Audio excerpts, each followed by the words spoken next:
Vue de loin, cette sculpture de Fulmar boréal n'interpelle pas forcément, mais quand on s'approche, on se rend compte qu'elle est remplie de déchets plastiques. Une œuvre faite pour sensibiliser les promeneurs sur la problématique des déchets sur le littoral et l'impact sur les animaux. Il y en a 5 comme celle-ci sur la côte d'Opale.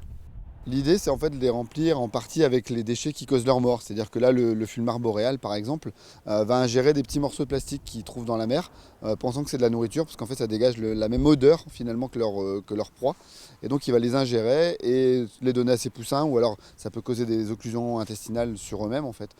Pour exemple, l'année dernière, sur tous les cadavres de fulmar boréaux qu'on a retrouvés sur la côte, tout était porteur de plastique dans leur estomac. À Dan, cette sculpture de veau marin est remplie de bouts de filets de pêche, des cordages qui peuvent étrangler le phoque et qui ont été ramassés sur les plages du secteur par les 2 artistes qui ont réalisé ces sculptures. On est allé jusqu'au bout de la démarche justement pour aller ramasser ces déchets, pour faire prendre conscience aux gens, arrêter de jeter et arrêter de surconsommer, arrêter les emballages, quoi. C'est du grand n'importe quoi et je pense qu'il y a aussi, il faut que chacun puisse être responsable de ses actes. 70% des déchets retrouvés sur les plages viennent de l'intérieur des terres. Avec ces sculptures grillagées, on le voit très nettement et c'est ce côté concret qui doit interpeller. Dénoncer, crier, hurler, c'est bien, mais là concrètement on voit le plastique dans les animaux, il y a quelque chose de concret.